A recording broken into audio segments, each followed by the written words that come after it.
we have on the Republican side, the thing I think is most fascinating about all of this is, first of all, if you look at Canada, let's just look at these, let's just contrast these, right? What happened in Canada versus what's going on in the Republican Party right now. Canada just elected Justin Trudeau as their prime minister. He is a progressive. He has proposed legalizing marijuana, not medical marijuana, recreational marijuana. He wants to drop out of the U.S.-led bombing campaign against ISIS. He wants to rebuild the infrastructure of Canada and use deficit spending to accomplish that. He's going to put his economy back on track. And according to Ian Austin in today's New York Times, but the most noticeable difference will probably be in tone. Mr. Trudeau has been promising since he took over his floundering party in 2013 that he would put an end to Mr. Harper's often belligerent style of politics and diplomacy. Sunny ways. He borrowed a phrase from Wilfrid Laurier, a Liberal prime minister of a century ago. Sunny ways. This is kind of his vision, his version of, the city on the hill. He says, a positive, optimistic, hopeful vision of public life isn't a naive dream. It can be a powerful force for change. Canadians from all across this great country sent a clear message tonight. It's time for change in this country, my friends, real change. So that's what's going on in the Canadian side. And there's a rather similar debate actually going on in the Democratic Party,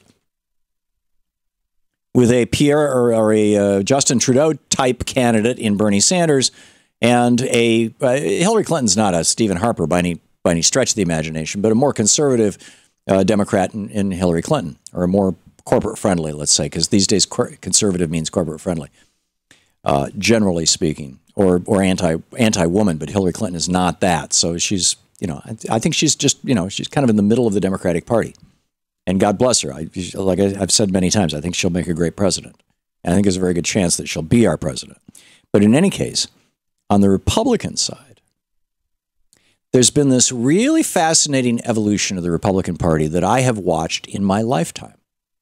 And I know many of you are, who are watching or listening are old enough to have shared this experience with me. And many of you are young enough that, this is stuff you read about in the history books, or you can listen to old farts like me tell you about it. But it's just fascinating what has happened to the Republican Party since I was born in 1951, and just in those years.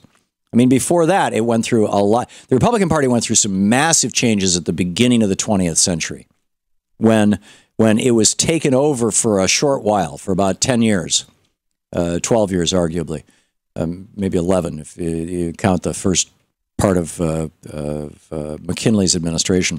With the assassination of McKinley in 1901 and the ascendance, as I recall, it was 1901, and the ascendance to the presidency of Vice President Theodore Roosevelt, who served for two terms and then was followed by William Howard Taft, who broke up the big oil companies, broke up big banks, broke up big everything. I mean, they were aggressively using the Sherman Act, and making it easier to vote, created the national park system.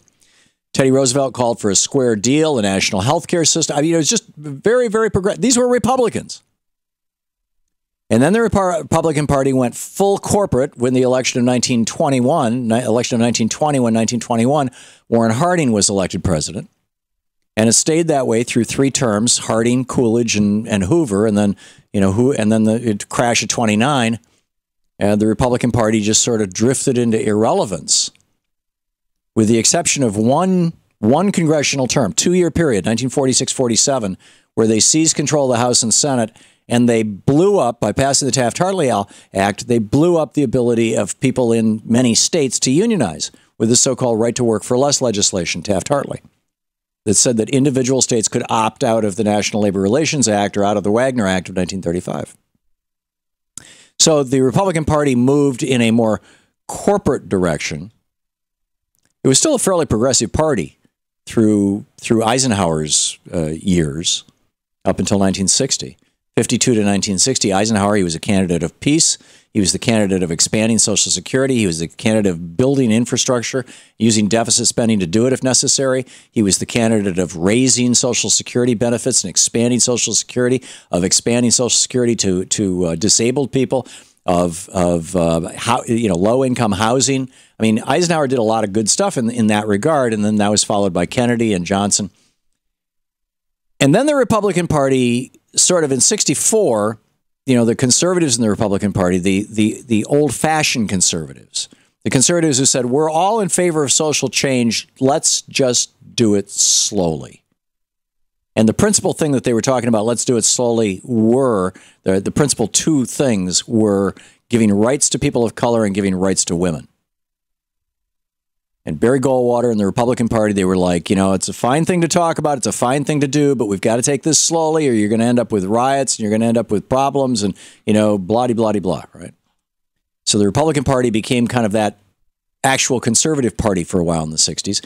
And then Reagan came in and the Republican Party became the party of Main Street corporate America. Not just Main Street. Actually, when Nixon was president, and when Eisenhower was president, the Republican Party was the party of the medium-sized businesses in America, by and large. Big businesses were apolitical until the Powell memo, went out in 1972. So basically, they were the party of business people. But with Reagan, they became the party of billionaires and big business, which is what they've been sort of. But I mean, and here's this schism in the Republican Party. The Freedom Caucus, these are all the guys who, by and large, are bankrolled by billionaires like the Koch brothers, and they don't like the Main Street Republicans. They don't like the Chamber of Commerce Republicans. They're libertarian, basically. They don't believe in government. They want to take over our government to destroy our government, or at least change it into something that we've never seen in our lifetimes. And so now the headline is Jack Fitzpatrick at the National Journal, moderate Republican threat, Paul Ryan for Speaker, or we quit. This is the Thom Hartmann Program. I mean, this is astonishing. We have, John Boehner quit, and you've got a whole bunch of moderate Republicans, that is, corporate Republicans, but not the Koch brothers Republicans, saying we might quit too.